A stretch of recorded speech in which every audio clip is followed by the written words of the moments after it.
Labdien! Pārbaudes laikā. Kārtējo reizi ar jums šodien studijā ir Krišāns Lācis. Raivis Zeltīts. Un mums šodien ir viesis, dzejniece, publiciste, aktīvi interneta komentētāji. Es teiktu arī cīnītāji par valodu, ja tā varētu teikt, Lijāna Langa. Sveiki! Mēs šodien parunāsim Lijānai klātesot par divām tēmām, diviem blokiem.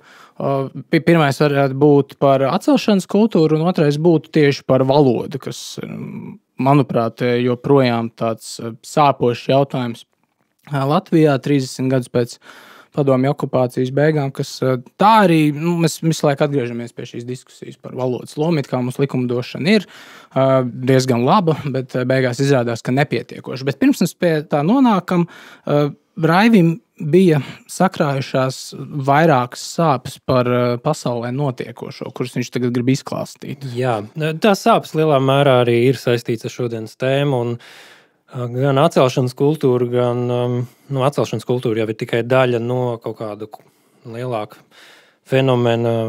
Mēs to varam saukt par kreisumu, par subversiju, par revolūciju. Dažādos vārdos parādība tā ir viena, bet simptomi ir daudz un dažādi, un brīžam tiešām ir grūti jau izsakot, un man šķiet pat kaut kāda cilvēkiem ir notrulināšanās, varbūt lasot visu to, kas notiek. Būtībā nav nekas tāds, kas varētu vairs pārsteigt, bet tomēr palasīšu, dažas lietas, kas notikušas pēdējo nedēļu laikā, ko es piefiksēju. Saistībā ar atcelšanas kultūru bija aptauja Amerikā 85% universitāšu studenti, kas sevi identificē par liberāļiem, uzskata, ka, ja profesors pauž kaut ko studentiem aizvainojošu, par viņu ir jāziņo, un 76% uzskata, ka līdzīgi jādara arī, ja tātad citi studenti pauž kaut ko aizvainojošu, kas ir diezgan ievērojama statistika, tīpaši jārunā par cilvēkiem, kas sevi sauc par liberāļiem. Mums kā cilvēkiem ar zināmu padomju pieredzi un tautai ar padomju pieredzi pret ziņošanu vajadzētu būt alerģijai. Manuprāt, arī ir alerģija, bet, acīm redzot, katrai nācijai šī slimība ir jāizslimo, un Amerika to ir izvēlējusies izslimot. Mazliet jautrākas vai traģikomiskākas ziņas. Baltā nama 2022. Gada fiskālā gada budžeta plānā mātes ir aizvietotas ar dzemdējošiem cilvēkiem, turpinot jau tradīciju atcelt mātes un sievietes. Feminists neiebilst, jo apspiestības hierarhijā acīm redzot sievietes nav tik augstu kā transseksuāļi. No atcelšanas kultūras tēmas Olijs Robinsons, kriketa spēlētājs, bija spiests atvainoties par dažiem tvītiem, ko viņš bija rakstījis 18 gadu vecumā.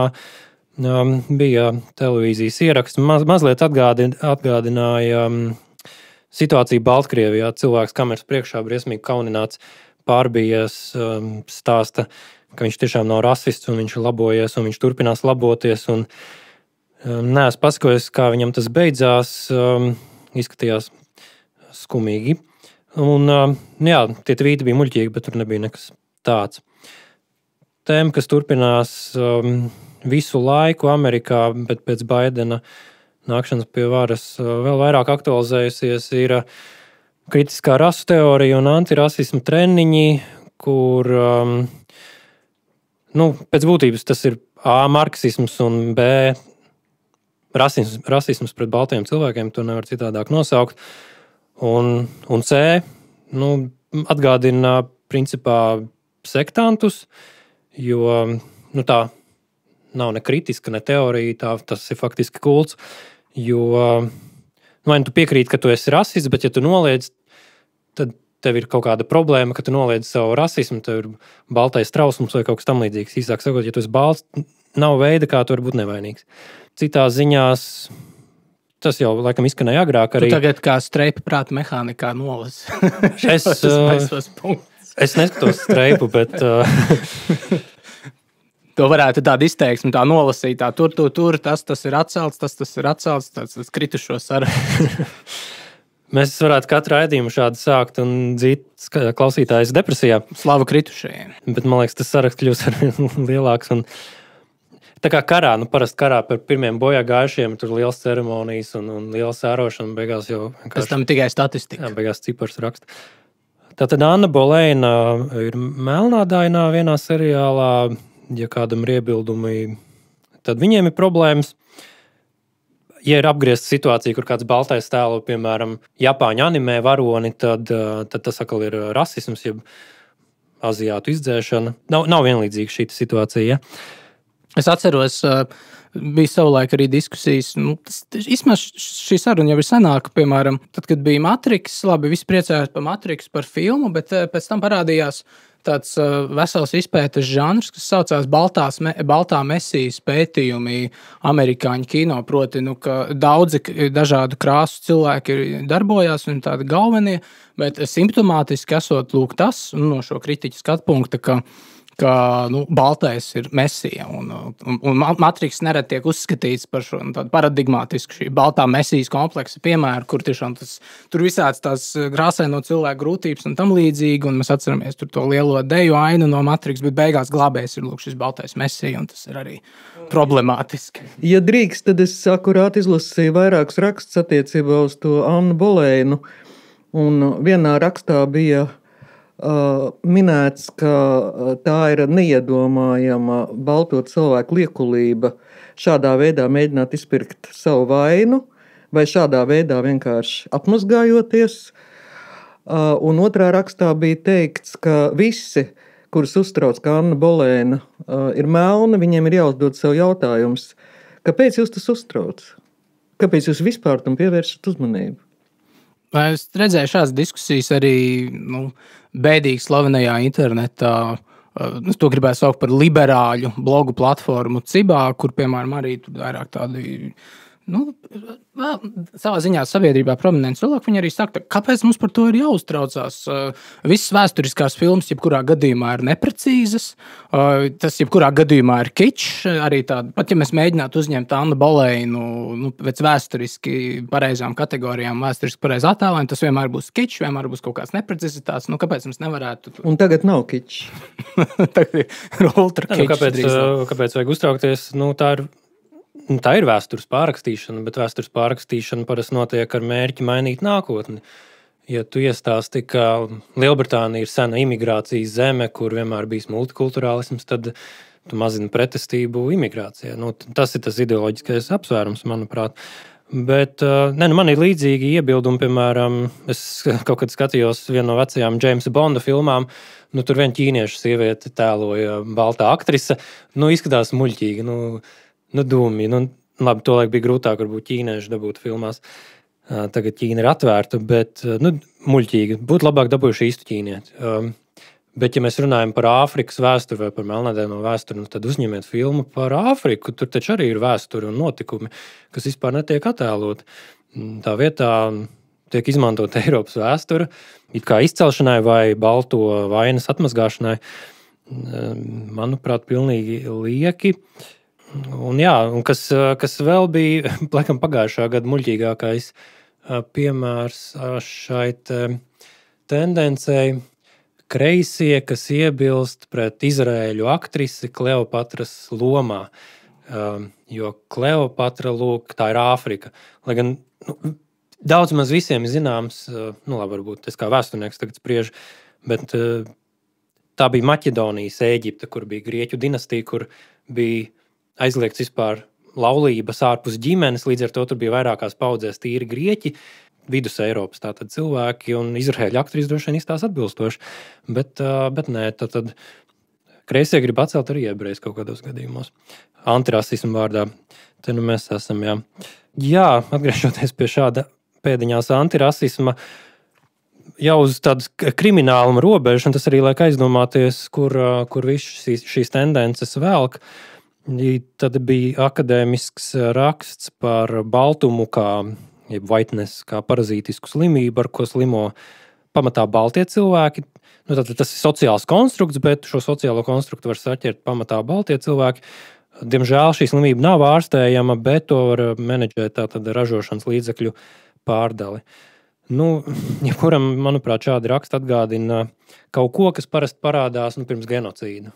Bet pagaidi, Lijāna, tu esi bijis ASV, vai ne? Tu esi dzīvojis? Jā, 5 gadus Ņujorkā. Ņujorkā pie tam, vai ne? Kas arī tāds milzīgs šis, labi, es gandrīz pateicu verdošais katls, bet labi. Ir verdošais katls, jā. Kulstošais vai sakausējošais katls. Tad, kad tu tur dzīvoji, tu atceries šādas diskusijas no sabiedrībā, uz ielām? Šāda diskusija nebija 5 gadu laikā, un es diezgan daudz komunicēju ar cilvēkiem, apmeklēju džeza un blūza bārus. Manhattanā tieši netālu no mājas, kurā es dzīvoju, bija tāds ekskluzīvs melnādaino, tāds bārs, restorāns, kur es arī reizēm apmeklēju. Es tur biju ļoti bieži vienīgā baltā, un diezgan daudz sarunājos ar cilvēkiem. Tāpat arī manā karate grupā, kurā es trenējos, bija dažādas rases cilvēki. Un mūsu sensejs, viena sievietes sensejs bija baltā, un otrs sensejs bija melnādainais afroamerikānis. Un 5 gadu es apmeklēju arī Hārlemu, jo man interesē Hārlemas muzejs. Mēs tur arī bijām vienīgie baltie. Hārlemā tikām ļoti laipni uzņemti. Arī viņu centrālajā vietējā Hārlemas bārā tiešām sirsnīgi un laipni. Mūs pat apsargāja un tā ļoti novērtēja mūsu vizīti. Un faktiski ar rasismu es saskāros tikai vienu reizi, kad es strādāju Rockefeller centra bārā. Mums bija bārmenis, kurš bija nācis no tā dēvētiem rednekiem. Plāķiem. Un viņš to ļoti slēpa, bet viņš bija rasistiski noskaņots. Un viņš tiešām necieta afroamerikāņus. Un viņš man nemitīgi stāstīja, ka grupā Eagles viņš ļoti mīl to grupu, jo tur nekad nav bijis neviens melnādainais, un tāpēc viņš ļoti mīl. Un tā. Bet es tiešām šajā sabiedrībā 5 gadu laikā es tiešām nesaskāros ar. Es domāju, ka rasisms tiek tiešām reāli kurināts tagad. Nekādu jēgu es neredzu Bolēnu rādīt melnu, jo tikpat labi tad mēs varam Čārliju Pārkeru rādīt baltu, bet kāda tam jēga? Viņš bija afroamerikānis, ja taisītu filmu par avangardistu Butch Morris, kur es intervēju Ņujorkā džeza avangardistu un komponistu. Viņš bija melnādains, ārkārtīgi inteliģents, ģeniāls cilvēks, bet kāda jēga būtu viņu rādīt kā ķīnieti vai kā korejieti? Ko tas kādam dotu? Bija tā mēma arī kaut kas. Tas vienkārši maldinātu, neko citu. Rajans Goslings galvenajā lomā filmā Mārtiņš Luters Kings. vai baltais cilvēks, kas 12 gadus verdzībā arī tēlo. Kāpēc ne? Tā taču vēsture. Tāpat nevar būt precīzi, vai ne? Kičs un tam līdzīgi. Ne, tas ir murgs. Tas tiešām ir murgs. Es nespēju uztvert nopietni šo. Gluži tāpat kā padomu laikā ļeņinismu, marksismu teoriju, ko mums centās iegalbot. Man viņa likās vienkārši absurdi. Tieši tāda pati reakcija man ir šobrīd pēc daudziem gadiem pret notiekošo. Bet, mēs nonākām, labi, es redzu Raivim, tas tur saraksts ir kulminācija tomēr. Labi, pabeigts. Manuprāt, tik vienam absurdi tādam vaiprātīgam, nevar varbūt teikt režīmam, bet ideoloģijai, man liekas, tā kulminācija vienmēr ir vēršanās pret putniem. Atceramies Mao Ķīnas virbuļu šaušanu, tad bija arī mājaslapā Wildlife.org, kas, acīm redzot, ir organizācija saistīta ar dabas pētniecību, aizsardzību, tad viņus uztrauc rasistiskie putnu nosaukumi un problemātiskais putnu šis te rasisma mantojums. Tātad putni ir jāatceļ. Es atceros vienu video, kur Trumps slavē, tur rāda uz vienu ērgli, slēžās pāri, viņš saka, man šis putns ir amerikāns, mēs lepojamies ar viņu. Tas secinājums man ir apmēram ar tādu vēsturnieka distanci, kādā vēstures posmā tas iztīsies jautri, uz to atskatīsies, apmēram kā mēs šobrīd atskatāmies uz Nēronu, kurš zirgu iecēla par savu konsulu, un tam līdzīgām parādībām, diemžēl vai par laimi vai par izaicinājumu mums ir jādzīvo šajā visā situācijā, kura kļūst tikai tāda interesantāka, jā, vajag izsakoties. Bet vienmēr Latvijā mēs arī esam pamanījuši reizēm internetā tā steidzamā iebilde par šiem trakajiem gadījumiem un arī pievēršoties tiem atcelšanas gadījumiem. Konkrēti viena lieta, protams, ir viss baisās diskusijas ar prasi, cits konkrētāk par atcelšanas kultūru. Un vienmēr teikt, divi iebildumi no mana mīļā Ivara Neidera kunga, profesora Rīgas Stradiņu universitātē. Tas viņa iemīļots referents, ka atcelšanas kultūra neeksistē, ka tas ir bubulis. Tas ir viens otrs. Pat ja šādi atcelšanas kultūras gadījumi tiek uzskaitīti konservatīvo norūpētajos prātos, tad vienmēr iebilbulis, tas notiek tur aiz jūras, aiz lielā dīķa, ASV, vai nezinu, aiz jūras arī tepat Zviedrijā, bet Latvija tas neskar, līdz mums tas vēl nav nonācis. Drīzāk jautājums būtu jums abiem no manas puses. Pirmais būtu jautājums, vai atcelšanas kultūra eksistē? Bet, man liekas, eksistē. Bet otrs jautājums, kāds jūs konkrēts gadījums varat nosaukt Latvijā? Vai tas nav tikai tāds izdomāts bubulis, ar ko mēs te paši cīnāmies, vai ne? Es varu nosaukt vienu atcelšanas gadījumu no savas senākas biogrāfijas. Kad es gāju vēl 50. vidusskolā, 76. gadā mēs grupa nacionāli noskaņot jauniešu, Mārtiņš Krauklis un Aija Kalniņa, kas to organizēja, Inta Bindere un slavenais dietologs Andis Brēmanis. Kaut kā mums viss bija apnicis, mēs gribējām brīvu Latviju, mēs devāmies kapu svētkos un nolikām sarkanas sveces pie Čakstas pieminekļa. Un pēc tam sakoja atcelšanas kultūra.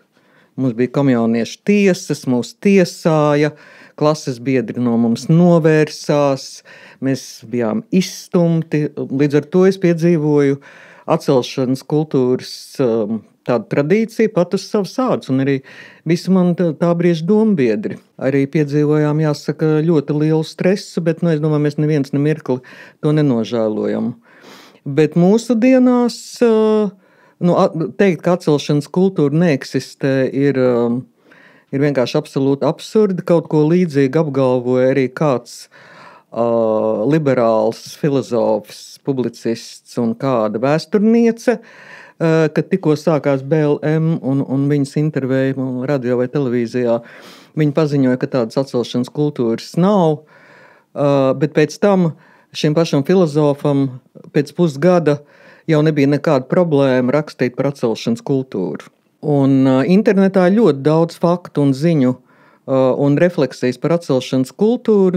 Pēdējais gadījums, ko es esmu pamanījusi, ir kāds amerikāņu komponists no Nešvilas, kurš BLM grautiņu laikā bija uzrakstījis Instagramā, ka arson is bad. Jā, dedzināšana ir slikta. Dedzināšana ir slikta. Kopš tā brīža viņam nav bijis darba. Viņš ir vienkārši palicis reāli bez iztikas līdzekļiem, jo viņš ir vienkārši kancelēts. Bet Latvijā es domāju, ka atcelšanas kultūru piedzīvo viens no mūsu izcilākajiem režisoriem Alvis Hermans, kurš piedzīvoja arī atcelšanu Vācijā savu uzskatu dēļ. Un es domāju, ka vēl ir kaut kādi gadījumi, varbūt, kuri jums ir zināmi. Tas gadījums, kas arī Latvijā pacēla to visu diskusiju pirms pusgada varbūt, bija Elīnas Didriksons gadījums, kur viņa tur Instagramā ierakstīja kaut ko par tradicionālo, es teiktu arī dabīgo laulību.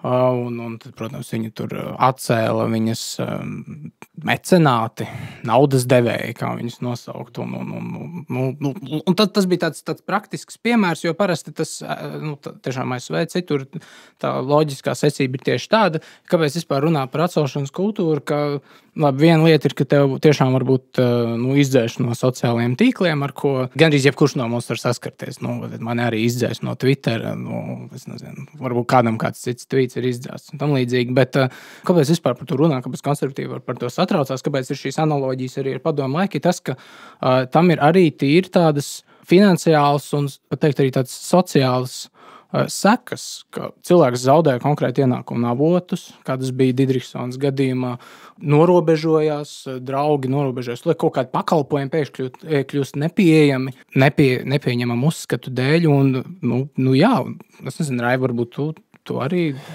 kāds gadījums Latvijā tieši par mums. Viens konkrēts gadījums, Harija Tumana atlaišanu, pēc būtības atlaišanu no Kultūras akadēmijas pēc ziņojumiem par nekorektiem, nekorektiem izteikumiem, vai tur īsti līdz galam nebija skaidrs, bet par uzskatiem tātad, kur tas tātad arī jautājums par akadēmisko brīvību, par profesoru tiesībām nebūt remdenam, vispār brīvi izpaust savu domu, nebaidoties, ka kaut kāds pirmā kursa students, kuram būtu īstenībā jāpaklusē un jāmācās, un ja kaut kas aizvainot, tad jāpieaug, tad tā situācija atkal ir pagriezt otrādi, ka tas ir profesors, kuram ir jāuztraucās. Ja? Tā kā tas tāds konkrēts gadījums par to, vai šī atcelšanas kultūra pastāv, un, protams, ka pastāv, kāpēc daudzi saucamie liberāļi to neredz, tāpēc, ka viņi uzskata, ka viņu liberālisms viņiem nav viena no ideoloģijām, kaut kādā ideoloģija konkurencē, tā ir tā kā noklusējuma ideoloģija a priori, kas visiem ir jāpieņem, un tie, kas pret to iebilst, tie vienkārši nav kaut kādi citu viedokļu paudēji, tie ir cilvēci ienaidnieki, naida kurinātāji un attiecīgi paši vainīgi, vai ne, ka viņi tiek atcelti. No tā arī viss šīs naida runas idejas un tam līdzīgi. Uz atcelšanas kultūru, manuprāt, nevar skatīties tikai kā uz kaut kādu vienu atlaišanu vai līgumu laušanu, bet tas tāds, kā jau tu teici, sociāls fenomens, kur ir šīs izolācijas moments, kaunināšanas moments un šī visa tā loģika tam apakšā, kas arī LGBT kustības gadījumā tā arī tās tiek postulēts, ka ja tu iebilsti pret ideoloģiju, tad tu kurini naidu pret kādu sociālo grupu, tad tu esi necilvēks faktiski, un tātad tev var atcelt, ieņemot upura pozīciju un pasakot, ka tu esi varmā, ka faktiski notiek šī faktiskā varmācība pret cilvēkiem, kas pauž citādu viedokli par vienu vai otru sociālu parādību. Un vēl, ko es gribēju piebilst, un ko varbūt vispār nepiemina Latvijas gadījumā, man liekas, atcelšanas kultūra darbojās jau ļoti sen attiecībā uz valsts kultūra kapitāla fondu un to, kā tiek piešķirti līdzekļi. Proti, ja projekts ir konservatīvs, tad 99%, ka tas nedabūs naudu, bet ja tas ir praids, kur aprakstā ir, piemēram, minēts, šis projekts ir vērsts pret Nacionālās apvienības kurināto naidu, tad nav problēmas. Tas nav, acīm redzot, tik politiski, bet tā ir kultūra, ja tam var piešķirt naudu, jo tas ir pareizais projekts. Varbūt kāds no jums atcerās, cik tagad piešķīra Praidam kultūra kapitāla fonds Baltijas Praidam? 40,000 vai 4,000? Neatceros. Pieņem, ka 40, bet neesmu pārbaudījis. Kā cilvēks, kurš ir vairākas reizes strādājis kultūra kapitāla fondā, es nedomāju, ka tā ir fonda politika, jo fonda vadība vispār nepieņem nekādus lēmumus un neko nevienam nepiešķir. Līdzekļus piešķir tikai un vienīgi eksperti ar balsojumu. Un, acīm redzot, tad izvēles ir atkarīgas no paša eksperta ideoloģiskās pārliecības, un, acīm redzot, konservatīvajiem spēkiem ir jāpiedāvā savi kandidāti, kuri strādātu ekspertu žūrijās un vērtētu projektus. Jo tādā ziņā kreisie viņi ir ļoti aktīvi iepludināt savus cilvēkus visās iespējamās struktūrās, bet attiecībā uz atcelšanas kultūru es vēlētos teikt, ka tā ir dziļi nekristīga prakse, patiesībā ļoti nežēlīga, jo viņa bez tiesas un bez izmeklēšanas vienkārši iznīcina cilvēku sociālajā plānā.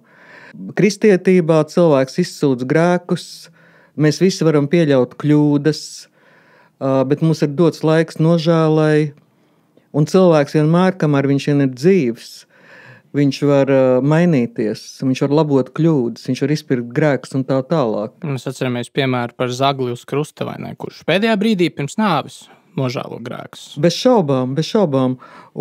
Bet šeit tas cilvēkam ir liegts, un tāpēc šī prakse ir vienkārši dziļi antihumāni, būtībā ļoti, ļoti nežēlīgi. Ja, bet es drīkst iespēlēt nelielu tādu ķecerīgu domu, kā varbūt no malas izskatās no tādas salīdzinošās, reliģijas, socioloģijas perspektīvas, varbūt reliģizinātas perspektīvas, proti par šo atcelšanas impulsu, jo jūs sakiet, ka tas ir antikristīgs, bet no vienas puses kāds uzreiz iebildīs, ka nē, paskatieties, tas tomēr ir tāds dziļi, šis atcelšanas impulss, šī atcelšanas tendence, tas varbūt tomēr ir tāds dziļi konservatīvs, varbūt pat dziļi reliģisks fenomens tādā ziņā, ka, paskatieties, piemēram, jehovieši, Jehovas liecinieki vai āmiši, nereti arī ortodoksālie jūdaisti, cilvēkus, kuri šīs kopienas ietvaros ir noziegušies pret kādu no likumiem vai baušļiem. Un tas ir tīpaši raksturīgs tiešām, man liekas, jehoviešiem, man liekas, arī amišiem ir šī prakse, ka šis cilvēks tiek nošķirts no kopienas. Viņa tās sociālās saites, kas viņa organiski sauž ar to kopumu, kurā viņš dzīvo, tiek sarautas, viņš tiek nošķirts, viņš tiek publiski kaunināts. Un tad tikai pēc tādas pamatīgas paškritikas, pamatīgas grēku nožēlas, pēc noteiktām tur kaut kādām pašatīrīšanās praksēm viņš var tikt uzņemts atpakaļ kopienā. Ko arī, kas arī man izskatās labi. Šī atcelšanas kultūra, kā notiek, man liekas, piedošana ir neiespējama, ne? Bet tomēr par šajās radikālajās kopienās kaut kāda izlīdzināšanās ir iespējama gan amišiem, gan jehoviešiem. Bet ko jūs teikt par šo, ka tomēr ir kaut kāds dziļi tāds reliģisks, varbūt impulss tam pamatā? Man liekas, tas ir kaut kas ļoti cilvēcisks. Atceramies Kārlim Skalbem stāsts par Melno Pēteri, ka sabiedrībai vajag ik pa laikam atrast Melno Pēteri, ko nolinčot un vainot visā. Un cilvēki nav eņģeļi, kā mēs zinām. Un tas ir tas, ko atkal kristietības stāst, vai ne?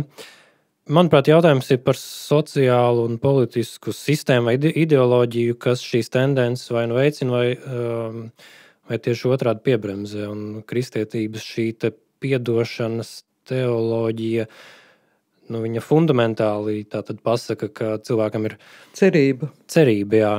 Tas, kas šobrīd tiek piedāvāts, ir totāli tāda bezcerības un nolemtības kultūra. Un kur tas ved? Tas ved uz to, kas Ķīnā bija kultūras revolūcijā vai Khmeru režīmā ar pāraudzināšanas nometnēm un tam līdzīgi. Protams, tie ir radikāli piemēri, bet tā loģika aiz tā visa ir šī ļoti cilvēcīgā, tumšā un nepatīkamā mūsu daba, kas ik pa laikam izpaužās.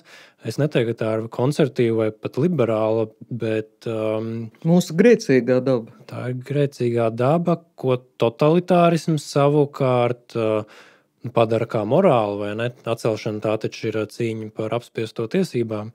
Un tajā brīdī pavarās vārti uz uz kaut ko. Jebkurš šāds cilvēku tāds pārradīšanas, moralizējošs, ja mēs izmantojam reliģiskās kategorijas, savā ziņā farizējisks projekts ir neizbēgami vardarbīgs. Vai ne? Mēs atceram, ja mēs tiešām jau esam šajā reliģiskas diskusijas līmenī, mēs redzam tomēr, ka kristietība ir atstājusi kaut kādas sekas kultūrā. Neizbēgami, pat ja mēs dzīvojam Latvijā vai Eiropā postkristīgās sabiedrībā, mēs tomēr redzam, mēs nevarētu noliegt, ka šis žēlastības vai jaunas iespējas došanas vai piedošanas aspekts rietumos tomēr iegūst kaut kādu īpašu nozīmi, kāda nav raksturīga citur. Jo mēs teiksim, labi, es nāku no luterāņu vides, un mēs nošķiram bauslības reliģijas un žēlstības reliģijas. Un bauslības reliģijas ir tieši tādas, kuras varētu nosaukt praktiski par šariata reliģijām, kur ir ļoti strikts tāds likumu ievērošanas komplekss, kur ir jāievēro, ja tu kaut kur to paslīd kāju, tad uzreiz tiec izslēgts, un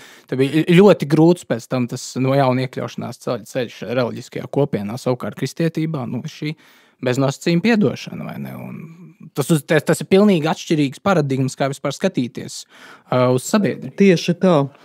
Es gribētu arī piebilst Didriksons un Tukuma traģēdijas kontekstā, ka tas, kurš uzrakstīja patiesi mīlestības piesātinātus, žēlsirdīgus mīlestības tekstus, bija attiecībā uz Didriksoni sieviešu nīdējs, tā dēvētais Jānis Vanaks arhibīskaps, un arī attiecībā uz Tukumā notikušo traģēdiju. Tas arī bija arhibīskaps Jānis Vanaks. Ko savukārt nevar teikt par tiem cilvēkiem, kur ikdienā sludina vai ne mīlestību un iekļaušanu no liberālā flanga. Labi, mēs tagad beigsim par atcelšanas kultūru un pēc pauzes pievērsīsimies valodai.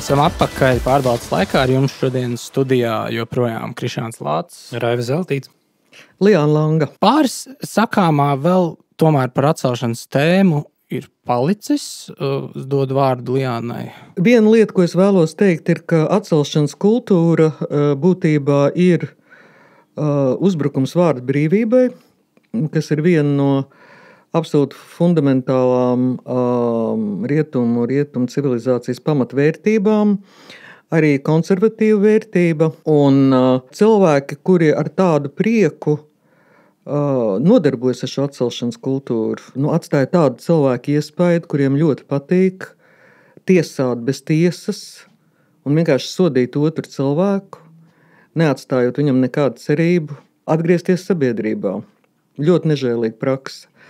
Un otra lieta ir, ka, man liekas, ka izmantojot pūļu psiholoģiju, tiek šādi īstenota būtībā politiska cenzūra. Jo, ja padomu laikā ar to nodarbojās VDK, atcēla cilvēkus, izsekoja un tā tālāk, tagad ar to nodarbojas pūlis. Un tas, man liekas, ir vēl briesmīgāk nekā, ja to dara politiskā policija. Man piebilda par šo te vārdu brīvību. Bieži arī, pareizi teica, par, kā ar tiem konservatīviem, vai ne?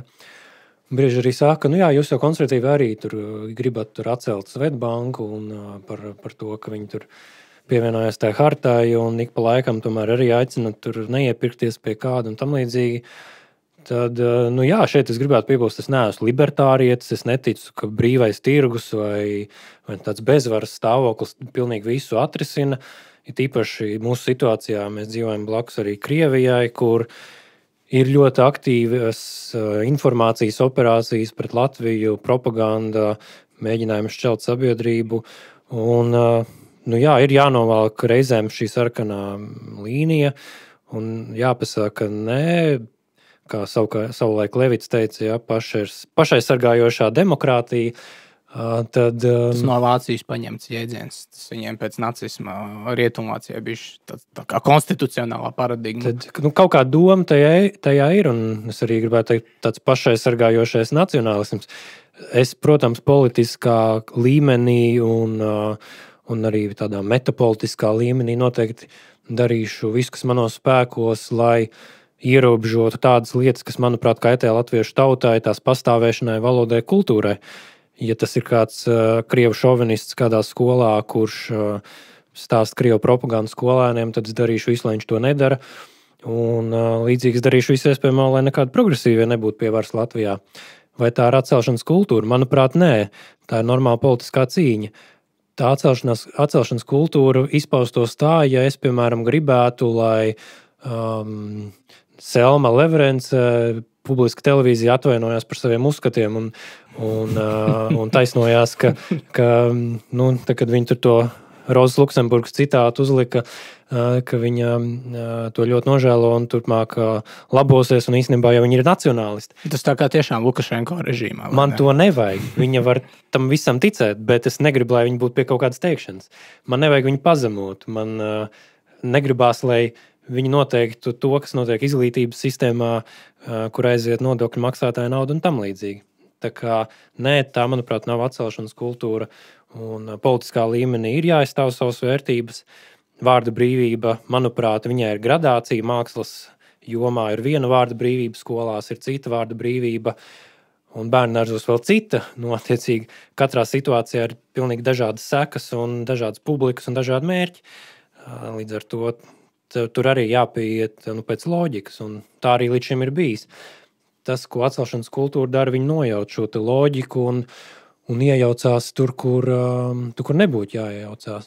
Un tur, kur būtu jāiejaucās, tur atkal neiejaucās. Starptautiskajās tiesībās nereti mēdz teikt, ka tas tāds klasiskais Eiropas starpvalstu attiecību periods no pēc Vestfāles miera līguma 17. gadsimtā līdz 19. gadsimtam, tur mēs teikt, ka valstis savā starpā vienu otru mēdza, protams, kara gadījumā uzskatīt par ienaidniekiem, bet ne tādiem ienaidniekiem, kurus iznīcināt un noslaucīt no zemes virsmas. Proti, ir konflikts, kurš tiek atrisināts, leģitīms politisks cīņas rezultātā, karš kā politikas izvērsums, kaut kādi noteikti kara mērķi tiek sasniegti, miers tiek noslēgts un oponents netiek iznīcināts. Tā valsts sistēma tiek saglabāta, jebkurš ir pilntiesīgs šīs valsts sistēmas loceklis. Un nereti starptautiskās tiesību tādi teorētiķi norāda, ka 20. gadsimtā līdz Pirmā pasaules kara, bet īpaši pēc Pirmā pasaules kara, notiek tāds pavērsiens uz pretinieka absolūtu demonizēšanu. Proti, ka ienaidnieks ir nevis vienkārši sāncensis, ienaidnieks ir ļaunais. Un ļaunums, ko mēs darām ar ļaunumu mēs mēģinām iznīcināt, pilnīgi izsvēpēt no zemes virsmas. Un ar to mēs skaidrot šo 20. gadsimta starptautisko attiecību tādu laukuma radikalizāciju, ka viens, arī, teiksim, šī pats pretstāvs starp ASV un Padomju Savienību, kāds bija pēc Otrā pasaules kara, tās arī notika šajās visaugstākajās eksistenciālajās kategorijās. Ka viens otru neuzskata nevis vienkārši par sancenšiem, kuram var piedot, ar kuru var tur samierināties, bet vai viens nulles summas spēle, vai ne? Un, manuprāt, tas ir tas, kā šobrīd izskatās arī ar atcelšanas kultūru. Demonizēšana pilnā mērā notiek arī attiecībā uz Ungāriju un Poliju. Šī metode tiek pielietot, un es noteikti neesmu speciālists, lai runātu. Es nelasu poļu presi un arī ne ungāru valodā. Mēs pārtiekam tikai no starptautiskā aģentūra pasniegts informācijas, un Polija tika demonizēta būtībā tad, kad viņi mēģināja attīrīties no komunistiem savā tiesu sistēmā. Mums tas tika pasniegts pilnīgi citādākā veidā, bet gadījumā ar Ungāriju mēs saskārāmies ar vienkārši fenomenālu liekulības paraugstundu, jo Ungārija tika demonizēta un vienlaicīgi tika izripināts sarkans paklājs, lai Makrons ar Merkeli tiktos ar Vladimiru Putinu, kur Čečenijā pavisam reāli nogalina gejus. Tas ir briesmīgi, bet tas Makronam netraucē un arī Merkelē nē. Tā kā es domāju, ka cilvēku un sabiedrība jūt šos melus, un veselīgākajai sabiedrības daļai tie vienkārši zemapziņas līmenī, viņi nav pieņemami. Un šādas liekulības paraugstundas, diemžēl politiskā līmenī, kuras notiek, viņas vienkārši vairo spriedzi sabiedrībā, neapmierinātību un arī politisku apātiju. Cilvēki neiet balsot un kļūst inerti un vīlušies. Pēdējais jautājums jums, Langas kundze, par atcelšanas kultūru. Nelaiķis konservatīvās domas korifejs Rodžers Skrūtons uzskatīja un vairākas reizes uzsvēra, ka piemēram, šīs bijušās Padomju Savienības vai Austrumu Eiropas valsts viņam lielā mērā vajadzētu būt alerģiskām, un ka viņām, kā viņš raksta, ir labs deguns uz šīm totalitārijām schēmām, tā skaitā uz atcelšanas kultūru, un ka nekam tādam nevajadzētu principu pēc parādīties un iepirināties postpadomju, postsociālismu telpā, jo cilvēki ļoti labi piedzīvojuši savus ācis, ko nozīmē šī atcelšanas kultūra ikdienas tādā sociālajā praksē, bet kā jums šķiet, vai Latvija, piemēram, kā šī bijusī PSRS telpa tiešām ir pilnībā imūna no šiem totalitārajiem atcelšanas kultūras impulsiem? Es domāju, ka vidējā un vecākā paudze drīzāk jā. Bet jaunā paudze, viņi tā kā sāk no baltas lapas, viņi ir mazzinoši, viņi runā šķiet pilnīgi neticams deja vu, kad es dzirdu šo komjauniešu valodu, jaunu progresīvu cilvēku izpildījumā, es viņu momentā atpazīstu, jo tieši tādas frāzes bija rakstītas padomu laikā uz karogiem un afišām, kuras mēs vienkārši nespējām uztvert nopietni. Un tagad ir pagājuši 40 gadi, un ir jauni cilvēki, kur runā komjauniešu plakātiskā, primitīvā, pilnīgi neciešami, trulā, jāsaka tā, saukļu valodā. Bet kur ir problēma? Tas ir valsts izglītības problēma, ģimeņu, vecāku audzināšanas problēma? Es domāju, ka tā ir gan izglītības, gan audzināšanas, gan arī tāda laika gara problēma, jo šie jaunieši tiek organizēti, viņi kaut kur tiek apmācīti, instruēti, pieslēgti attiecīgajām idejām. Man ļoti patīk jaunatne, protams, bet viņu valoda ārkārtīgi apbēdina. Jo vienkārši cilvēki šādā valodā nedomā. Tur ir tikai saukļi. Cilvēki nedomā. Tur nav refleksijas. Tā ir vienkārši cīņa un ideoloģija, nekas cits. Varbūt tā tiešām ir arī, ja mēs skatāmies dažādas tādas netiešās ietekmes tīkls, varbūt amerikāņu popkultūra arī spēlē savu lomu, kura gal arī Latvijā ir tik ļoti izplatīta jauniešu vidū. Vai ne? Un ja amerikāņu popkultūrā šobrīd visi šie tropi, viss Black Lives Matter, viss atcelšanas kultūras tādas nianses un kaut kāds tāds sīrupains komjaunisms rietumu mērcē. Ja liela daļa amerikāņu popkultūras ir piesūcināta ar to, tad acīm redzot, tas uz jauniešiem spēlē daudz lielāku tādu netiešas ietekmes, daudz lielāku netiešu ietekmi nekā vecāku audzināšana vai valsts izglītības programmas. Lūk, un par to mēs parunāsim tagad tieši par valodu, vai ne? Par valodu kā politiskās cīņas lauku, ja tā varētu teikt, bet valoda vienlaikus arī kā Mārtiņš Heidegers, Braivim Bičevskim iemīļots filozofs teica par valodu kā esamības mājām, proti kā šo telpu, kurā mēs mitināmies, kas, protams, mūs netieši ietekmēts, ar ko mēs izsakāmies, ar ko mēs domājām, un kurā vienlaikus arī pašā par sevi ir iekļauts kaut kāds politisks arī ietekmes svirs, kur, piemēram, latviešu valoda nes līdzi noteikti pasaules redzējumu, noteikti vispār izpratni par novietojumu telpā un teiksim, tāds starptautiskās valodas pidžin versijā, kā angļu valoda varbūt nemaz nav tik politiski neitrāls, vai ne? Tas mans jautājums ir Langas kundzei, piemēram, jūs internetā bieži satraucaties par angliskošanās līmeni jaunatnes valodas vidū, vai ne? Latvijas vēsturē mums ir bijušas šīs situācijas, vai ne? 19. gadsimtā satraucās par valodas vāciskošanās tendencēm, un tad milzīgs darbs tika darīts, lai attīrītu valodu no visiem šiem vāciskumiem, tā ka 19. gadsimta beigās mēs, teiksim, lasot Poruku vai vienalga tos pašus brāļus Kaudzītes, jau sastopamies ar diezgan tīru latviešu valodu bez šīm vācu tādām gramatiskajām konstrukcijām un kalkiem. Varbūt tikai tāds sulīgumam izmantots kāds tā brīža vācu tāds lietojuma vārds. Protams, vēlāk padomju ērā un padomju okupācijā mēs satraucāmies par rusifikācijas tendencēm, tā skaitā arī valodā, ar ko, man liekas, mēs joprojām cīnāmies. Piemēram, šo nevainīgo, daudziem šķiet nevainīgo valodas tādu parazītu, nevis kā, bet kad cilvēks saka, man liekas, tas arī nāk līdzi no padomju ēras, kad, vai arī mēs sākam teikumu nereti ar nevis krišāņa sāpju dēļ, bet dēļ krišāņa sāpēm. Tas arī skaitās nereti. Tāds padomju. Lūk, kāpēc jūs domājat, ka kā un kad apstākļu vārdu un saikļu jaukšana nāk no padomu laika? Padomu laikā cilvēki tā, izglītot cilvēki tiešām nejauca apstākļu vārdu. Bet kā tas tā ir iegājies? Tas ir vienkārši, piedodiet, man jāsaka, tas ir vienkāršais trulums. Skaidrs, labi. Aiz neuzmanības pret valodu, jo, starp citu, paklausieties kaut kad nesen rādīja Jura Podnieka filmu Vai viegli būt jaunam. Kāda ir latviešu valoda, kurā sarunājas kaut kādi lauku čaļi, kas atgriezušies no Afganistānas? Kā viņi reflektē, kā viņi formulē domas, cik plūdena un skaista ir šī valoda? Jā, par to es vienmēr esmu brīnījies, skatoties šīs vēlīnās padomju dokumentālās filmas, ka jaunieši, un tie tiešām, tie cilvēki, kas ir jaunāki par mani, es nezinu, 8 gadiem vai vairāk, viņi, es to skatos un smējos arī Podnieka filmās, un tur arī, savā ziņā, kur viņš intervē padomju cilvēks, arī padomju savienībā, bet arī Latvijā, tur nereti ir tā, ka es domāju, viņi tā kā atbild tā kā eksistenciālisti vai franču kādās eksistenciālisti. Jā, viņi ir domājuši par lietām, viņos notiek kaut kāda refleksija, viņi spēj domāt skaļi runājot, viņi dalās ar savām domām. Salīdziniet tagad ar jauniem cilvēkiem, kā viņi runā.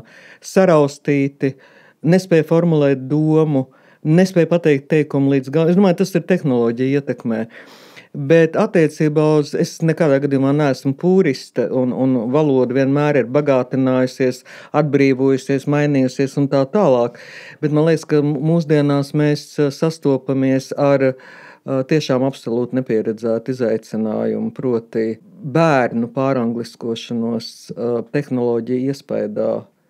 Es neesmu to pētījusi, tā ir tikai mana versija. Vecākiem nav laika, laikam, ar viņiem nodarboties, vai kā viņi ļoti daudz pavada laiku no ļoti agra vecuma telefonos un planšetēs.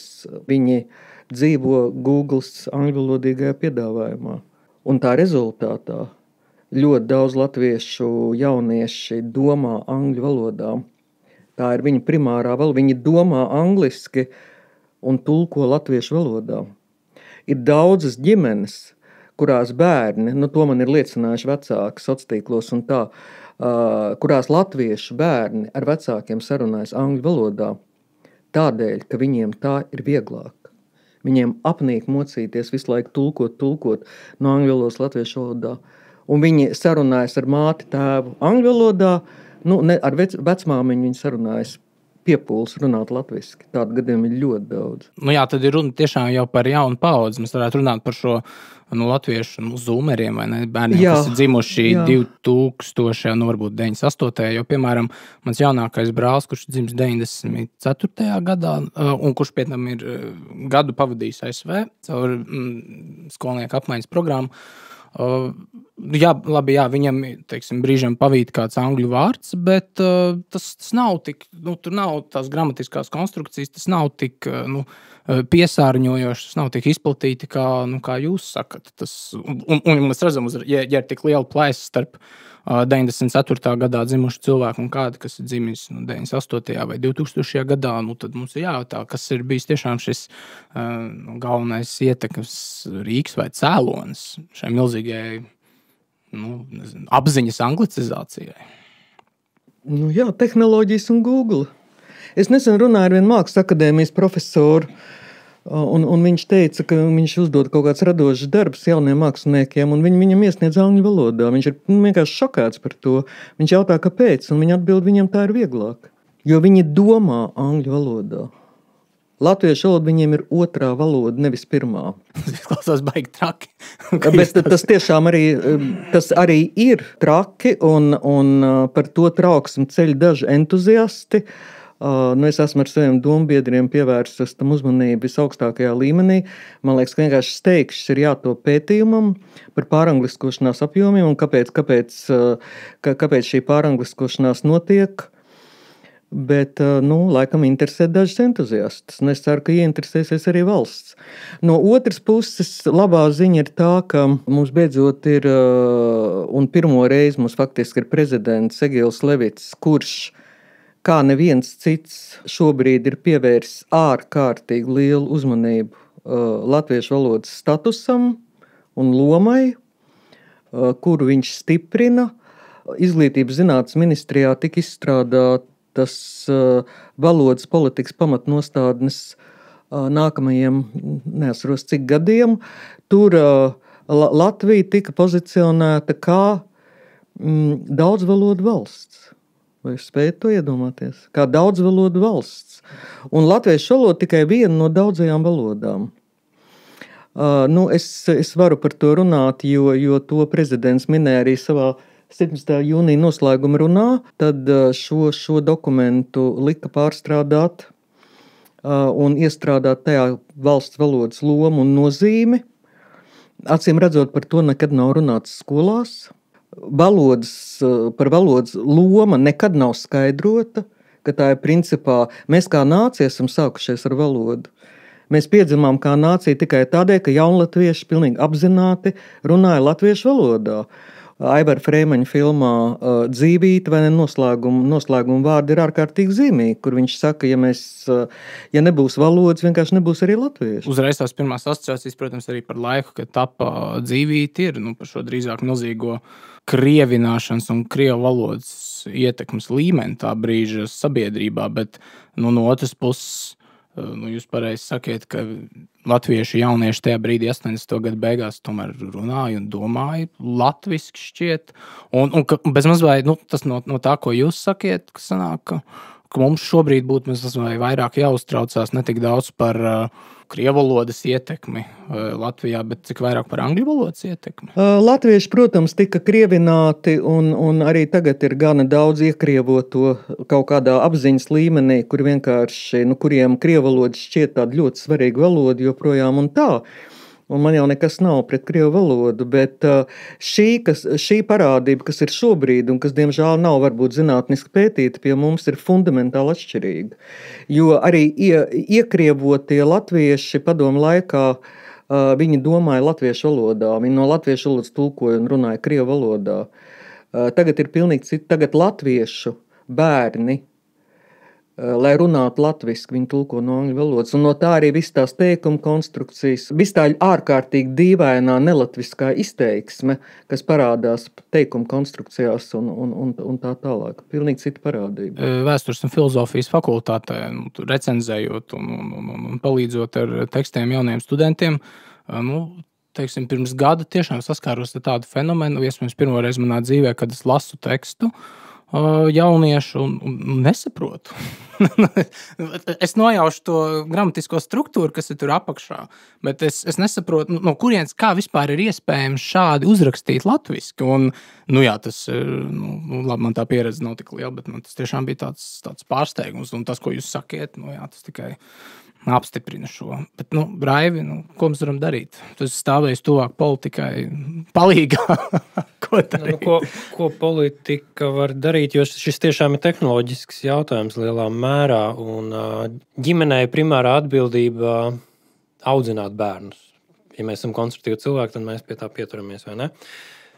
Un, ja audzināšanas funkcija pamatā uzņemās viedierīce, bērnam tas notiek ļoti agrīnā vecumā, kad vispār veidojās viņa smadzeņu struktūra, domāšanas struktūra, un tas notiek pamatā angliski, tad ir jā. Un es to arī esmu novērojis pat it kā konservatīvi nacionāli domājošu jauniešu vidē. Es arī esmu strādājis ar tekstiem, un cilvēki man ir sūtījuši savus rakstus. Ir pozitīvie piemēri, bet tie ir baltie zvirbuļi, kas vienkārši ir audzināti citādāk, un tos nevar ņemt kā vidējo rādītāju, bet arī kā nacionāla jauniešu vidē ir šī problēma, ka teikumu struktūras un domas, un pat kaut kādi vārdi, ik pa laikam viņi ir angliski vienkārši. Pats neesmu noteikti bez grēka, bet tīri atceroties savu uzaugšanu, tomēr 90. gados vai 2000. sākumā, es nedzīvoju šajā tehnoloģiskajā pasaulē. Un nav tā, ka man baigi to laiku aizrāva literatūras klasiķi, bet man domāšana bija latviešu valodā. Es angļu valodu apgūvu diezgan labā līmenī un joprojām protu labā līmenī. Un es joprojām pamatā lasu literatūru angļu valodā, jo vienkārši es lasu politiski, ideoloģiski vai vēsturisku literatūru, kur lielākā daļa, diemžēl, kvalitatīvu grāmatu ir angļu valodā. Jā. Lasu bez problēmām, bet nevienā brīdī tas nav aizvietojis šo man operētāju sistēmu, kas ir latviski. Manuprāt, problēma ir, ka izveidojās šī operētāju sistēma. Ko var darīt, vai mēs varam ražot kā valsts kaut kādas aplikācijas vai datorspēles vai filmas latviski, kas spētu konkurēt šajā digitālajā vidē. Es domāju, tas noteikti ir jācenšas un tam ir jāpiešķir finansējums, bet nevajag būt arī naiviem un domāt, ka mēs baigi to izkonkurēsim. Tas ir viens, otrs. Šī latviešu kultūra, viņa jau lielā mērā viņa nav komercializējama tieši tā īstā kultūra. Mēs dainu skapi nepārvērtīsim par datorspēli, ko man viens dombiedrs it kā mēģināja piedāvāt, ka latviešu mitoloģiju vajag pārvērst datorspēlē. To īstā nevar. Mūsu dainas vai tradicionālā dzīveziņa pamatā ir kosmoloģiska, simboliska un pārtulkojot angliski, piemēram, kur arī problēma ar angļu valodu. Pat ja tā ir laba angļu valoda kopumā ir ļoti kantaina, tehnoloģiska, mehāniska valoda. Un ar stingru gramatisko to struktūru. Viņā nepārtulkojas, pārtulkojot dainas, viņas izklausās neveikli vienkārši. Tas viens piemērs. Manuprāt, mēs nevaram iesmērēt pēdiņās latvisko kultūru. tikai caur kaut kādu komercializāciju un digitālo formātu, bet, ja mēs runājam par izglītības sistēmu, tad tomēr kaut kā ir jāliek aizdomāties, ka lepnums par savu identitāti, par latviskumu uzliek pienākumu tomēr censties būt kaut kam vairāk nekā runāt šajos ļoti primitīvajos, pat ne labas angļu valodas teikumos, tā ir kaut kāda pilnīgi jauna valoda, kas veidojās. Pidžins. Jā. Es vēlētos piebilst kaut ko. Valsts varētu darīt ļoti daudz latviešu valodas labā. Vecāki ārkārtīgi sūdzas par izklaides produktu latviešu valodā trūkumu digitālajā vidē, jo, diemžēl, Latvijā angļu valodā tie ir pieejami, krievu valodā tie ir pieejami, latviešu valodā viņas aizsargā autortiesības. Jā, tas ir neatrisināts jautājums. Un tieši tāpat arī man ir sūdzējušies daudz studenti, kuri ir neizpratnē, kāpēc pasaules universitātēs mācību līdzekļi un arī Krievu universitātēs ir pieejami brīvā pieejā, bet latviešu mācība, varbūt, ka jūs to labāk zināt, ir praktiski nav pieejama. Iznāk, ka latviešu valoda ir aizslēgta no lietotājiem. Kāpēc? Kāpēc tas nav atrisināts? Tas ir viens, un otrs, es gan domāju, ka mūsu datoru mākslinieki un mūsu jaunie datoru ģēniji spētu brīnišķīgi izveidot spēles ar dainām un ar mūsu nacionālās kultūras elementiem, ka tas nav neiespējami. Jā, kurbadu var būt, vai Lačplēs. Jā, tiešām, piemēram, tāds Skyforger ir ļoti labs piemērs, kā latviešu tradicionālo kultūru padarīt stilīgu diezgan lielam sabiedrības lokam. Un ārzemnieki, kas to klausās, viņus interesē, ka tas ir tieši latviešu valodā. Jā, Skyforgers ir unikāls ansamblis, kas klusi un mierīgi ir iekarojis pasaules skatuves un nes mūsu vārdu pasaulē, jā. Bet runa vai ne ir arī par vispārēju attieksmi, piemēram, negribētu runāt par Eirovīziju, bet mēs ļoti labi redzam, kāds ir Latvijas sekmes pēdējo gadu Eirovīzijā, ja tas ir vispār kāds rādītājs. Bet teiksim, šajā Eirovīzijā ļoti labi parādījās tāda tendence daudzām valodām, proti tiešām daudzām valstīm uzsvērt tieši šo dziedāšanu savā valodā, vai ne? Uzvarēja dziesmu, kas dzied itāliski. Topā bija Ukraiņu etno folks ļoti laba dziesma. Tur bija 2 dziesmas franciski topā. Un tās arī bija vislabākās, manuprāt. Un tās bija labākās, un tās turklāt bija topā, jo tad visa Eiropa, pēdiņās, bet liela daļa Eiropas arī atzina, ka šīs dziesmas, kas ir balstītas katrai tautai dabiskajā un vistuvākajā izpausmes veidā, šīs tautas nacionālajā valodā, ka tas arī skan labi, un ka tas aiziet arī tālāk, un ka to ir iespējams padarīt arī par rūpīgi izskoties par kultūras produktu, kurš tad kļūst, piemēram, tāpat Ukraiņu dziesma jau nākamajā dienā skanēja hokeja čempionātā. Cilvēki jau meklē mākslā autentiskumu un kaut ko dzīvu. Un galu galā arī vienveidība, vienkārši šapnieki. Un šī dziedāšana angliski vai latviski, bet angliskā struktūrā teikumu, viņi ir nedabiski. Jā, skaidrs, ka mums kā konservatīvajiem, tu jau iepriekš arī, Raivi, labi minēji, ka, protams, ka valsts nevar visu atrisināt. Tās mūsu galvenās cerības ir drīzāk uz ģimeni kā sabiedrības pamatšūnu, bet no otras puses, mēs sagaidām, ka ģimene darīs vairāk, lai šo valodu ieaudzinātu cilvēkiem vairāk, lai cilvēki domātu latviski, lai ģimene runātu latviski un pie tam runātu labā latviešu valodā un domā šīs latviskās domas latviešu valodā. Bet no otras puses, protams, mēs nevaram noliegt valsts iespaidīgo lomu mūsdienu pasaulē un arī, kā pandēmija parādīja, ka valsts var, arī mūsdienu nacionālās valsts var diezgan daudz, protams, šajā gadījumā vīrusu seku likvidēšanā, savā kompetenci sfērā, bet, piemēram, ja mēs izsludinām ārkārtas situāciju nacionālās valodas apdraudējumā, kas galu galā mums ir konstitucionāla vērtība nostiprināta satversmē, tur arī var iedomāties droši vien veselu tādu valstisku sviru un pasākumu kopumu, kurš tad veido to kopējo klimatu, kurā šīs angliskošanas tendences būtu iespējams mazināt, jo tas, ko Langas kundze stāsta, tas liek aizdomāties, jo, piemēram, valoda var pazaudēt ļoti ātri. Lībiešu valoda ļoti ātri pazuda no Kurzemes piekrastes. Lībiešu valoda ļoti ātri pazuda galā arī no Vidzemes. 19. gadsimta pēdējā ceturksnī, drīzāk 19. gadsimta vidū, tur brauc pētnieki, viņi konstatēja lībiešu valodu, tur Vidzemē, Svētupes apkārtnē, Ziemeļvidzemē.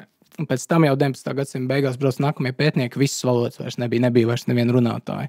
Tas pats arī, piemēram, īru valoda Īrijā ļoti ātri izzuda. Tur, protams, kara darbība, tās politiskās peripēdijas, bet, 150 gadu laikā no vadošas valodas un kultūras gēlu valoda Īrijā vienkārši kļuva par tiešām minoritātes runātu valodu, un valsts, pat ja šī valoda ir konstitucionāli aizsargāta Īrijā, pat ja visām iestādēm formāli ir jārunā un jāsniedz pakalpojumi īru valodā, pat ja valsts tiešām mēģina visus iespējamos paņēmienus, kā iedzīvināt šo, principā, gandrīz jau mirušo valodu, tas ir gandrīz kā smilts, kas iztek caur pirkstiem, jo ir ļoti grūti atdzīvināt valodu, vai ne? Ļoti grūti iedzīvināt valodu, kas gandrīz jau ir izslīdējis no kolektīvās apziņas. Man liekas, vēsturē ir tikai varbūt 1 vai 2 gadījumi. Pirmais, kas nāk prātā, protams, ir ebreju valodas atdzīvināšana. Bet, tas, protams, prasīja pārcilvēcisks pūles, milzīgu spītību un apziņu, kāda, protams, jūtu tautas pārstāvjiem ir diezgan ievērojama. Un šis jūtu piemērs varētu parādīt, tiešām, ka tā galvenā pārmaiņa, ko mums cīņā pret angliskošanos mūsu jaunatnē varētu sagaidīt, ka tā galvenā pārmaiņa būtu tieši šāda, ko mēs sagaidītu no latviešu tautas, tāda mentāla, garīgi. Nevis kaut kādi materiālie risinājumi, nevis tur institucionālās sfiras, nevis valsts iejaukšanās, vai cik pozitīva klimata veidošanā priekš latviešu valodas, bet tieši šī garīga atmoda. Jā, man liekas, ka skolās vienkārši ir jāievieš ne jau mācību priekšmets, bet ir jāstāsta par valodas nozīmi cilvēku identitātē. Cilvēku un valsts identitātē, jo latvietis bez savas valodas, kas viņš ir? Tā ir sērde, sāls. Pēters Brūvers teica, ka jebkurš, kurš raksta latviešu valodā dzēju, ir automātiski nacionālists. Vienkārši tā tas ir. Jā, it īpaši mūsdienās. Labi, kas, protams, tas, ko jūs sakat, nozīmētu vienkārši iedzīvināt to praksē, ko, principā, jau mūsu konstitūcija, jeb Satversme paredz, vai ne? Jā, un tāpēc ir ļoti labi, ka prezidents ir rosinājis atbildīgajām institūcijām, Tiesības sargu birojām, Izglītības zinātnes ministrijai un Kultūras ministrijai katru gadu, līdzīgi kā ir debats par ārlietām un ārlietu ministru atskaita, šīm institūcijām parlamentā atskaitīties par padarīto valsts valodas stiprināšanas jomā. Jā, jo sociāla lingvistika ir galā arī tāda nozara, kas mērīja tādus valodiskos datus, valodas sociālo situāciju. Un ir vajadzīgi pētījumi, jā. Šāds, es domāju, cerīgs nots, labi, lai ko prezidents Levits darītu valodas ziņā, viņš tiešām dara, manuprāt, labas lietas, uz šāds cerīgs nots mēs varētu noslēgt.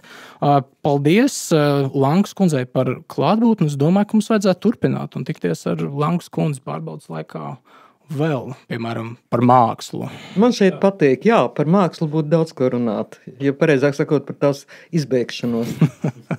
Labi, paldies, ar jums šodien bija kopā Krišāns Lācis. Raivs Zeltīts. Paldies par sarunu.